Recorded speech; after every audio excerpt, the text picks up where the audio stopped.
야, 네 엄마가 죽어가고 있어. 회사가 뭐가 중요해?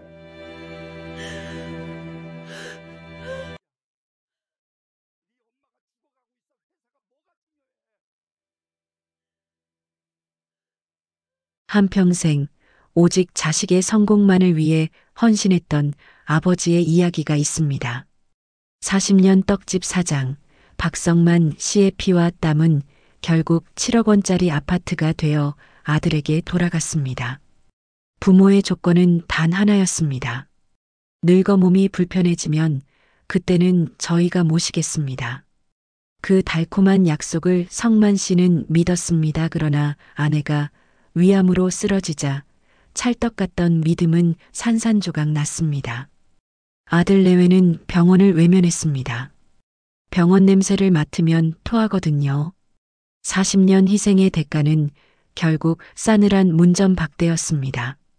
77세 아버지는 그가 사준 집 앞에서 쫓겨났습니다.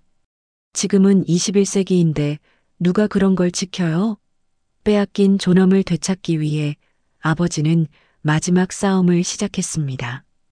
그리고 법정에서 아들의 추악한 속마음이 모두 드러났습니다. 그들이 끝내 아버지를 짐이라고 부르려 했다는 충격적인 진실. 이 싸움은 단순한 재산 다툼이 아니었습니다. 아버지의 사랑과 존엄을 되찾기 위한 처절한 응징이었습니다. 기회는 내 어미가 살아계실 때 줬어야 했다. 이제는 정말 늦었어. 40년 헌신 뒤에 찾아온 씁쓸한 깨달음. 과연 당신의 자식은 당신에게 어떤 결말을 안겨줄까요? 이 이야기는 올해 77이 되신 박성만 씨의 인생 사연입니다. 성만 씨는 남들이 말하는 거창한 삶은 살아보지 않으셨습니다. 그저 서울 변두리 오래된 시장에서 40년 넘게 박간의 떡집을 운영하셨습니다. 성만 씨의 손은 늘 떡 반죽을 만져서인지 조금 투박하고 거칠었지만 그 손으로 만든 떡은 늘 찰지고 따뜻했습니다. 성만 씨의 삶은 마치 그가 빚은 떡처럼 성실하고 찰기가 넘쳤습니다. 그의 아내 옥자 씨도 마찬가지였습니다. 옥자 씨는 새벽 4시부터 일어나 떡을 쪄내고 시장에서 하루 종일 떡을 팔았습니다. 두 분의 삶의 목표는 오직 하나뿐인 아들 정우를 제대로 키우는 것이었습니다. 정우는 어릴 때부터 공부를 잘하는 아이였습니다.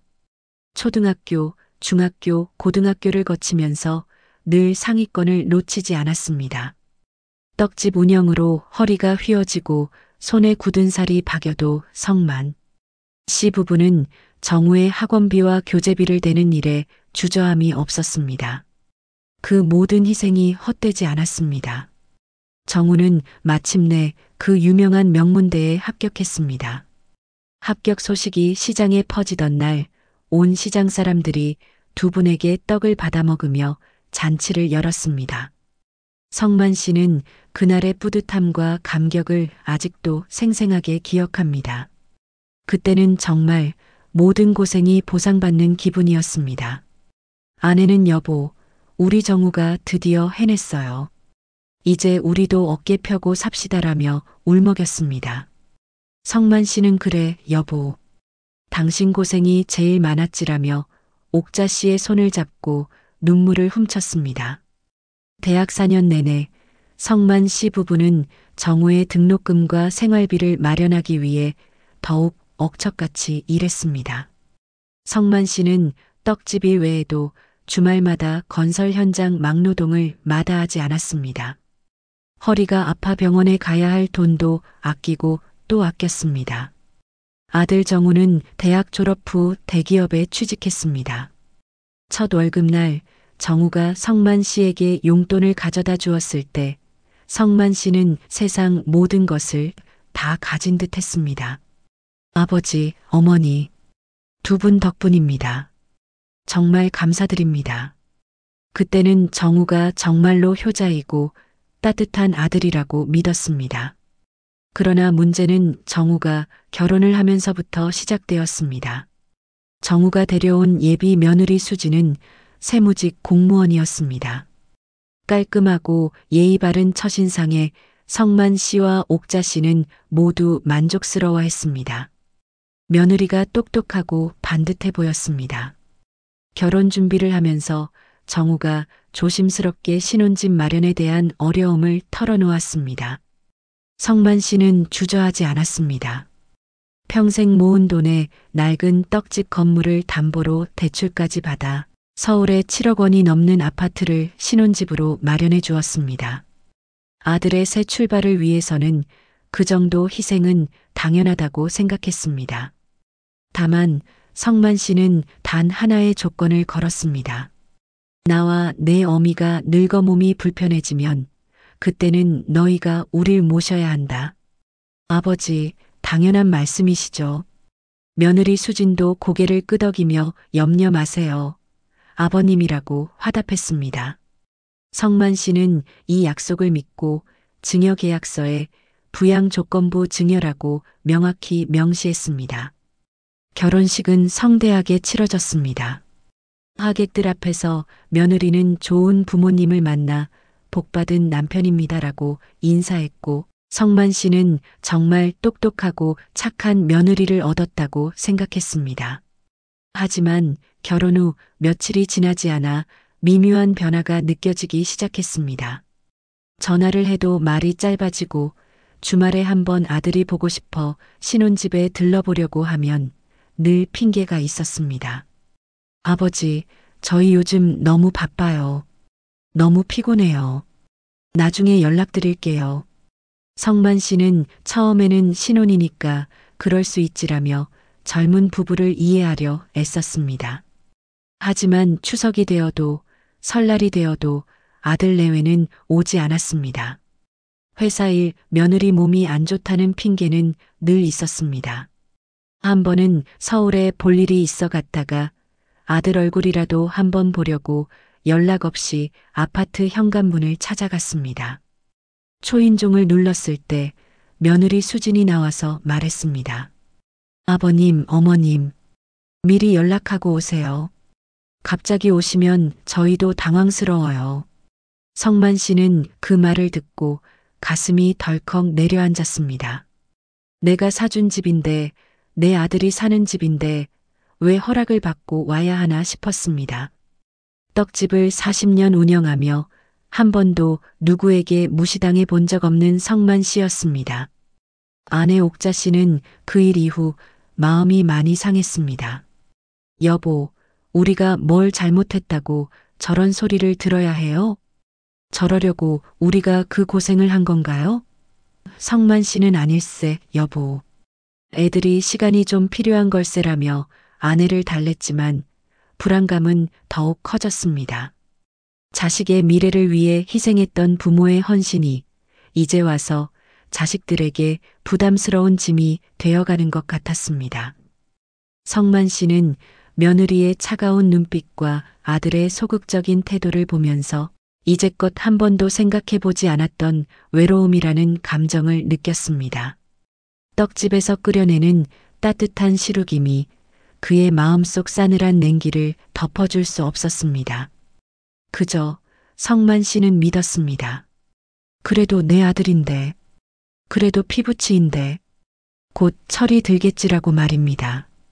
하지만 곧 성만 씨의 믿음은 사정없이 무너져 내릴 준비를 하고 있었습니다. 성만 씨 부부의 불안감은 머지않아 현실이 되었습니다. 아내 옥자 씨가 건강검진에서 위암 말기 판정을 받았습니다. 청천벽력과 같은 소식이었습니다. 평생을 성만 씨와 함께 새벽부터 떡집에서 고생했던 아내였습니다. 본인 몸이 아파도 아들 정우의 뒷바라지가 먼저였던 헌신적인 어머니였습니다. 성만 씨는 병원에서 울부짖듯이 아들 정우에게 전화를 걸었습니다. 정우야, 내 어미가 위암 사기라고 하네. 빨리 병원에 와봐야겠다. 아들의 대답은 성만 씨의 가슴을 찢어지게 만들었습니다. 아버지, 죄송해요. 회사에 중요한 프로젝트가 있어서 지금은 병원에 갈 시간이 없어요. 주말에 갈게요. 주말에 갈게요. 어머니가 암 진단을 받았는데 주말에 갈게요라니요.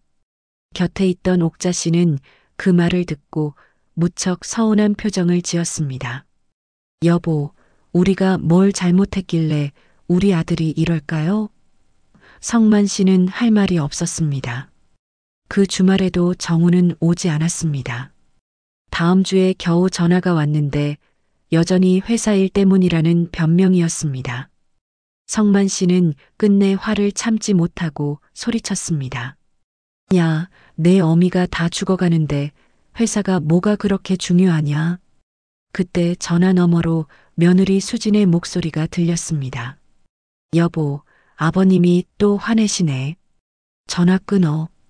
그리고 전화는 정말로 끊겼습니다. 성만 씨는 깨달았습니다.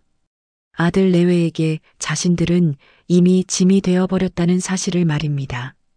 결국 옥자 씨의 수술 날에도 아들 정우는 오지 않았습니다. 성만 씨는 8시간 동안 수술실 앞에서 홀로 기다렸습니다. 간호사가 보호자분, 할아버님 혼자세요? 다른 가족분들은 어디 계세요? 라고 물을 때마다 성만 씨는 부끄러워서 고개를 들 수 없었습니다. 항암 치료를 받으면서도 옥자 씨는 아들을 기다렸습니다. 머리카락이 다 빠지고 몸무게가 20kg이나 줄었는데도 오직 아들 걱정뿐이었습니다. 성만 씨의 마음은 찢어지는 듯 아팠습니다. 한 번은 옥자 씨가 힘없이 성만 씨에게 말했습니다. 여보, 내가 죽기 전에 정우에게 맛있는 쑥떡을 한번 해주어야 하는데, 우리 정우가 내가 만든 쑥떡을 참 좋아했는데, 수진이가 아직 어려서 시어머니 돌보는 게 힘들 수도 있잖아요. 내가 먼저 이해한다고 말해주고 싶어요. 43년을 함께 산 아내가 이런 말을 할 때 성만 씨는 눈물을 참을 수 없었습니다. 성만 씨는 다시 한번 정우에게 전화를 걸어 간절하게 부탁했습니다. 정우야, 내 어미가 너를 보고 싶어 한다. 제발 시간 내서 며느리와 함께 한 번만 와라. 내 어미가 많이 아프다. 정우는 또다시 변명했습니다. 아버지, 정말 죄송해요. 수진이가 요즘 스트레스를 많이 받아서 병원 냄새를 맡으면 토하거든요. 좀 더 안정되면 갈게요. 며느리가 병원 냄새 때문에 토한다고요. 시어머니가 죽어가는데 그게 이유가 될 수 있나요? 그래도 며칠 후 마지못해 정우는 수진과 함께 병원을 찾아왔습니다. 하지만 그것은 정말 형식적인 방문이었습니다. 병실에 들어서자마자 수진은 코를 막으며 인상을 찌푸렸습니다. 정우는 무엇이 바쁜지 내내 휴대폰만 들여다보았습니다. 정우야, 가까이 와봐. 우리 정우 손 좀 잡아보자. 정우는 마지못해 다가와 아내의 손을 겨우 몇 초간 잡더니 황급히 손을 놓았습니다. 어머니, 저 회사에서 급한 연락이 와서요. 그러고는 병실 밖으로 나가버렸습니다. 성만 씨는 처음에는 아들이 자기 엄마가 곧 죽을 거라는 현실을 받아들이지 못해서 그러는 거라고 생각했습니다. 하지만 아픈 아내에게 보이는 태도를 보면서 성만 씨의 마음은 서서히 무너져 내렸습니다. 성만 씨가 미처 몰랐던 것이었습니다. 어쩌면 그들의 헌신적인 뒷바라지가 정우를 돈에 집착하고 이기적인 아들로 만들었는지도 모른다고 생각했습니다. 그런데 더 충격적인 일은 정우가 나간 사이에 벌어졌습니다. 수진이 옥자 씨에게 다가가 작은 목소리로 말하는 것을 성만 씨가 들었습니다. 어머님, 빨리 나오셔야 해요. 병원비도 너무 많이 나오고 아버님과 우리가 너무 힘이 드니 투병 중인 시어머니, 그것도 힘겹게 누워있는 아내에게 이런 말을 하다니요. 성만 씨는 너무 어이가 없어서 숨이 막혔습니다. 옥자 씨의 얼굴이 순간 굳어지는 것이 보였습니다. 더 충격적이었던 건 병실로 돌아온 정우의 말이었습니다. 아버지, 저희 이제 그만 가볼게요. 수진이가 요즘 몸이 많이 안 좋아서. 그러고는 다른 병실 사람들이 듣는 앞에서 작은 목소리로 성만 씨에게 말했습니다. 아버지, 좀 더 좋은 병실로 옮기시면 안 될까요? 여기는 너무... 언제부터인가 우리 아들이 늙고 남루한 떡집 사장인 아버지를 부끄러워하는 것 같았습니다. 며느리 앞에서 체면이 서지 않아 며느리의 눈치를 보고 사는 듯 했습니다. 성만 씨는 그때 깨달았습니다. 이 아이들에게 자신들은 가족이 아니라 그저 돈만 받고 버려도 되는 부담스러운 짐이 되어버렸다는 사실을 말입니다. 성만 씨의 가슴은 깊은 슬픔과 배신감으로 가득 찼습니다. 결국 옥자 씨는 6개월간의 투병 끝에 성만 씨 곁을 영원히 떠났습니다. 마지막까지 아들 정우 얼굴 한 번 더 보고 싶어 하면서 말입니다. 그 6개월 동안 정우는 회사 일 핑계, 며느리 핑계로 겨우 서너 번 찾아왔을 뿐이었습니다. 그것도 10분 정도 얼굴만 비추고 가는 정도였습니다. 옥자 씨가 임종하던 새벽 4시 10분. 옥자 씨는 마지막까지 우리 정우는 언제 와요? 라고 희미한 목소리로 중얼거렸습니다. 사랑하는 아들 얼굴 한번 보지 못하고 성만 씨의 손을 꼭 잡은 채 눈을 감았습니다. 여보, 정말 미안해요. 우리 정우 잘 부탁해요. 내가 제대로 못 키운 것 같아서. 43년을 함께한 성만 씨 인생의 전부가 이렇게 자식 걱정만 하다가 홀로 남겨두고 떠나버렸습니다. 장례식장에서 성만 씨는 정우와 며느리 수진을 보며 더 이상 화도 나지 않았습니다. 그저 허탈함만이 남았습니다. 수진은 조문객들 앞에서 어머님이 갑자기 돌아가셔서 너무 놀랐어요. 평소에 건강하셨는데 라고 말하더군요. 6개월 동안 투병했는데 갑자기라니. 진정 어린 문병 한 번 오지 않았으니 수진에게는 정말 갑작스러운 일이었을 것입니다. 장례를 치르는 3일 동안 수진은 내내 불편해하는 기색이 역력했습니다. 아버님, 장례식장이 너무 추워요. 여기 음식이 별로네요. 마치 자신과는 상관없는 남의 일처럼 불평만 늘어놓았습니다. 발인 날 며느리가 정우에게 속삭이는 말을 성만 씨는 똑똑히 들었습니다. 여보, 이제 끝난 거지? 우리 언제 집에 가? 시어머니의 관이 바로 앞에 있는데 그런 말을 하다니요. 화장에서 마지막 작별을 할 때도 며느리는 멀찍이서 핸드폰만 쳐다보고 있었습니다. 장례를 모두 마치고 성만 씨는 정말 막막했습니다. 43년을 함께한 아내가 떠나고 집은 텅 비어버렸습니다. 막상 아내를 떠나보내고 나니 너무나 황망하고 쓸쓸했습니다. 이제 성만 씨에게는 하나밖에 없는 아들뿐이었습니다. 이제라도 아들과 가족답게 지내고 싶었습니다. 그래서 장례를 마친 지 7일째 되던 날 성만 씨는 작은 가방 하나만 들고 정우의 집으로 향했습니다. 마음속으로는 이제라도 가족이 될 수 있겠지라는 작은 희망을 품고 있었습니다. 아파트 현관 앞에서 초인종을 눌렀을 때 인터폰 너머로 수진의 목소리가 들렸습니다. 누구세요? 나다, 아버지다. 잠시 후 문이 열렸습니다. 수진의 표정은 그리 반갑지 않았습니다. 아버님, 왜 갑자기 오셨어요? 미리 연락하시지. 아, 수진아. 내 시어머니 떠나보내고 집이 너무 쓸쓸해서 하룻밤만 재워주면 안 될까? 그때 뒤에서 정우가 나왔습니다. 아버지, 안으로 들어오세요. 그래도 아들이라 조금은 배려하는 것 같았습니다. 거실로 들어가 앉았지만 분위기는 숨막히도록 어색했습니다. 성만 씨는 조심스럽게 말을 꺼냈습니다. 정우야, 이제 내 어미도 돌아가시고 아버지 혼자 지내기가 참 쓸쓸하다. 너희와 함께 살면 안 될까?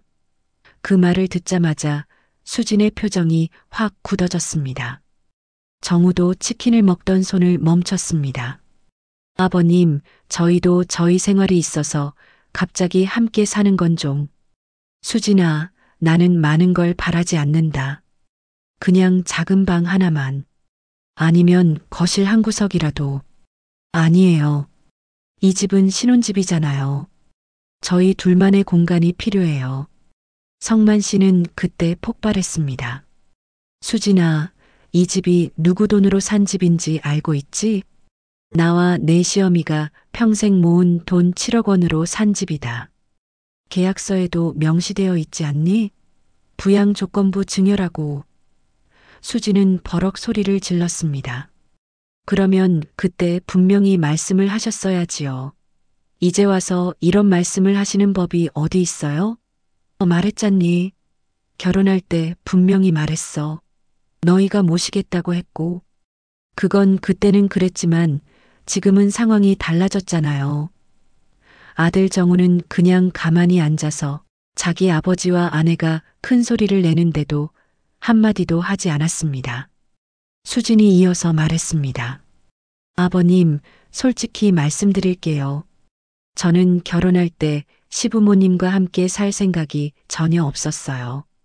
정우 오빠도 평소에 부모님과는 같이 살고 싶지 않다고 말했어요. 그런데 갑자기 이렇게 오셔서 함께 살자고 하시면 갑자기 내 시어미가 돌아가시고 나서 왔는데 갑자기라고? 어쨌든 안 돼요. 저희는 저희대로 살 거예요. 성만 씨는 77년을 살면서 이런 모욕을 당할 줄은 꿈에도 몰랐습니다. 목소리가 떨리면서 커졌습니다. 그럼 이 집에서 나가. 내 돈으로 산 집에서 나가라고. 성만 씨는 손까지 벌벌 떨렸습니다. 아버님, 지금 협박하시는 거예요? 이 집은 이미 저희 명의로 되어 있어요. 법적으로도 저희 집이라고요. 법적으로? 조건부 증여라고 했잖아. 조건을 지키지 않으면 무효다.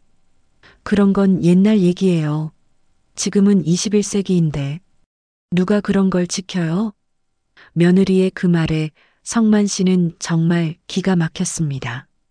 21세기라서 부모 부양은 안 해도 된다고요. 아버님, 정말 죄송하지만 오늘 밤은 여기서 주무실 수 없어요. 수진이 마지막으로 비수와 같은 말을 던졌습니다.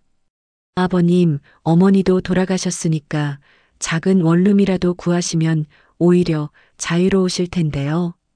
서로 간섭 안 하고 편하게 지내시면 되잖아요. 성만 씨는 깨달았습니다. 이 아이들은 진짜로 자신을 쫓아내려 하는구나. 평생을 희생한 아버지를 이렇게 내쫓으려고 하는구나. 좋다. 나간다. 하지만 이 집도 가져가겠다. 조건을 지키지 않았으니 증여를 취소하겠다. 두고 봐라.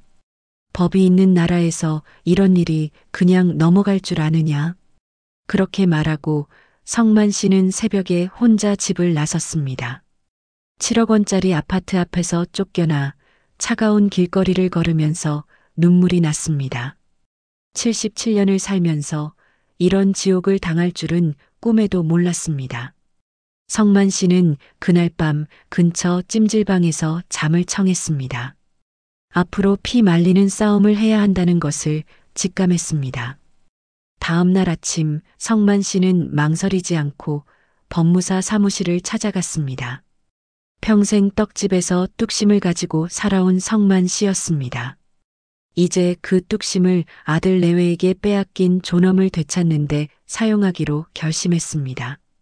젊은 법무사 김민호 씨는 성만 씨의 이야기를 듣더니 곧바로 표정이 진지해졌습니다. 성만 씨가 챙겨온 부양조건부 증여계약서 사본을 꼼꼼히 살펴보았습니다. 어르신, 충분히 승산이 있습니다. 부양조건부 증여는 수중자가 의무를 이행하지 않으면 증여자가 해제권을 행사할 수 있어요. 하지만 증거가 중요합니다. 그들이 부양 의무를 다하지 않았다는 걸 명확히 증명해야 해요.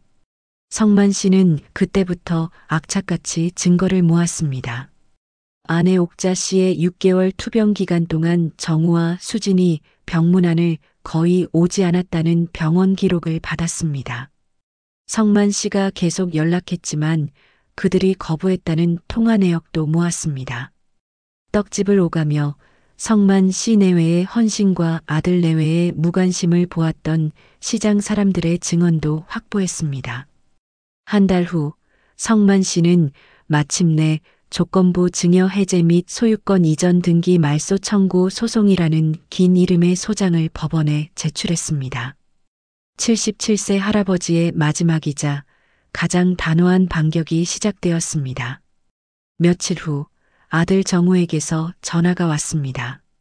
처음에는 당황한 목소리였습니다. 아버지, 정말 소송하신 거예요? 우리가 그렇게까지 나쁜 자식들인가요? 나쁜 자식이 아니라면 왜 내 어미 병문안도 제대로 안 왔냐? 내가 얼마나 가슴 아프게 만들었는지 아느냐? 정우는 또다시 회사 일이 바빴다. 수진이가 아팠다는 변명만 늘어놓았습니다. 성만 씨는 이미 마음을 굳혔습니다. 이미 늦었다. 법이 판단하도록 하자. 끝까지 해보자. 첫 번째 법정에 갔을 때 정우와 수진은 비싼 정장을 입고 큰 법무법인의 변호사까지 대동하고 나타났습니다. 77세 혼자 온 아버지를 쉽게 이길 수 있다고 생각하는 듯 했습니다. 재판장에서 상대 변호사는 거만하게 말했습니다. 원고는 이미 자발적으로 증여한 것이고 부양 의무는 도덕적 의무일 뿐 강제성이 없다고 봅니다. 그때 성만 씨의 법무사 김민호 씨가 단호하게 나섰습니다. 재판장님, 이것은 명백한 조건부 증여입니다. 계약서에 부모 부양을 조건으로 한다고 명시되어 있고 피고들은 이 조건을 명백히 위반했습니다. 성만 씨는 떨리는 목소리로 증인석에 섰습니다. 아내의 6개월 투병 과정, 아들 내외의 냉정한 무관심, 장례식에서의 모욕적인 태도를 눈물을 참으며 담담하게 말했습니다. 성만 씨 측 법무사가 증거 자료를 제시하며 설명했습니다. 피고 박정우는 6개월 투병 기간 동안 겨우 3번 병문안을 왔고 그마저도 10분을 채 머물지 않았습니다. 피고 최수진은 병원 냄새 때문에 토한다며 죽어가는 시어머니의 문병을 거부했습니다. 법무사가 그 말을 할 때 정우는 부끄러워서 고개를 들지 못했습니다. 며느리 수진은 계속 변호사와 급히 속삭이고 있었습니다. 결정적인 순간은 두 번째 재판이었습니다. 옥자 씨를 6개월간 간병해 주었던 간병인이 증인으로 나왔습니다. 그분의 증언은 정말 가슴 아팠습니다. 6개월 동안 간병을 했는데 아들과 며느리가 정말 거의 오지 않았어요. 환자분이 하루에도 몇 번씩 우리 정우는 언제 와요? 라고 애타게 물어보시는데 정말 마음이 아팠습니다. 재판장이 차가운 눈빛으로 며느리 수진에게 물었습니다. 피고인은 시어머니의 임종 전 언제 마지막으로 문병을 갔습니까? 수진은 말을 잇지 못했습니다. 얼굴이 새파랗게 질린 채 변호사 뒤에 숨으려고 했습니다.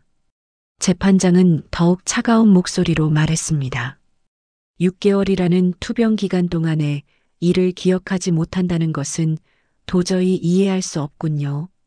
법정안이 숨막히는 정적에 휩싸였습니다.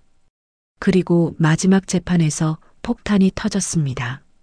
정우가 직장 동료들에게 보낸 카카오톡 메시지가 증거로 제출된 것입니다. 양심적인 동료가 제보해준 아들이 부모를 향해 가진 진짜 속마음이었습니다. 그 메시지가 법정에서 낭독되었습니다. 우리 아버지가 자꾸 같이 살자고 하는데 진짜 부담됨. 윤희가 스트레스 왕창 받아서 못 견디겠다고 함. 빨리 요양원이나 찾아드려야겠음. 집에서 계속 계시면 우리 생활이 불가능해. 법정 방청석에서 작은 탄식이 흘러나왔습니다. 정우의 얼굴은 핏기 하나 없이 새파래졌고 며느리 수지는 아예 뒤돌아 앉아 고개를 숙였습니다. 평생 희생하신 부모님을 요양원에 보내려 했다는 말입니까? 성만 씨는 그 순간 씁쓸함 속에서도 통쾌함을 느꼈습니다. 그들의 추악한 이기심이 성만 씨의 뚝심 앞에서 만천하에 드러났습니다. 드디어 마지막 재판 날이 왔습니다. 재판장은 엄숙하게 판결을 선고했습니다. 피고들은 조건부 증여의 핵심 조건인 부양 의무를 명백히 위반했으므로 원고의 증여 해제권 행사는 정당하다. 따라서 원고의 청구를 인용한다. 성만 씨의 승소였습니다. 며느리 수지는 그 순간 성만 씨에게 매달렸습니다. 아버님, 제발 용서해 주세요. 저희가 정말 잘못했어요. 다시 기회를 주세요. 성만 씨는 냉정하게 말했습니다. 이미 늦었어. 법이 판단한 일이야. 이제 내 집을 비워줘야겠다. 법원을 나오는데 아들 정우가 울먹이며 성만 씨를 따라왔습니다. 아버지, 정말 죄송해요. 저희가 너무 잘못했어요. 어머니한테도 죄송하고 다시 기회를 주시면 안 될까요? 성만 씨는 정우를 쳐다보았습니다. 평생 피땀 흘려 키운 아들, 명문대까지 보낸 자랑스러운 아들이었습니다. 하지만 이제는 완전히 남처럼 느껴졌습니다. 정우야, 기회는 내 어미가 살아계실 때 줬어야 했다. 이제는 정말 늦었어. 한 달 후 아들 정우와 며느리 수지는 7억 원짜리 집에서 쫓겨나듯 나갔습니다. 성만 씨가 평생 모은 피와 땀의 결정체인 그 집이 다시 성만 씨 품으로 돌아왔습니다. 성만 씨는 넓은 아파트 거실에 홀로 앉았습니다. 때로는 쓸쓸함이 밀려왔지만 후회하지는 않았습니다. 자신의 존엄을 지켰기 때문입니다. 아들 내외는 연락이 없었습니다. 성만 씨는 텅 빈 집에서 아내 옥자 씨의 사진을 꺼내 보았습니다. 여보, 나 잘했지? 우리 마지막 떡은 좀 씁쓸해도 속은 꽉 찬 떡이었어. 찰싹부터 산 정우가 짐짝처럼 떨어져 나갈 줄은 몰랐지만 떡은 정이여. 사람은 정으로 살아야지. 라고 했던 성만 씨의 옛말이 떠올랐습니다. 성만 씨는 아들에게 짧은 문자를 보냈습니다. 너는 너의 탐욕에 쫓겨났지만 나는 나의 존엄을 지키고 이 자리에 남았다. 내가 깨달음을 얻는 날이 오기를 바란다. 그것이 아들에게 남기는 마지막 교훈이자 성만 씨가 선택한 단호함 뒤에 숨긴 깊은 가족이었습니다. 성만 씨는 늦은 나이에 뼈아픈 교훈을 얻었습니다. 무조건적인 희생만이 사랑이 아니라는 것을 말입니다. 때로는 단호해질 줄 알아야 자식들에게도 진정한 깨달음을 줄 수 있다는 것을 깨달았습니다. 성만 씨는 되찾은 집에서 옥자 씨가 생전에 정성스럽게 가꾸던 화분을 돌보며 하루하루를 보냅니다. 이제는 떡집 사장 박성만이 아닌 자신의 삶을 새롭게 빛는 새로운 인생의 주인이 되었습니다. 이 이야기는 끝났지만 성만 씨의 삶은 다시 시작되었습니다. 때로는 씁쓸하고 외롭지만 자신의 존엄과 사랑을 지켜낸 77세 아버지의 이야기입니다.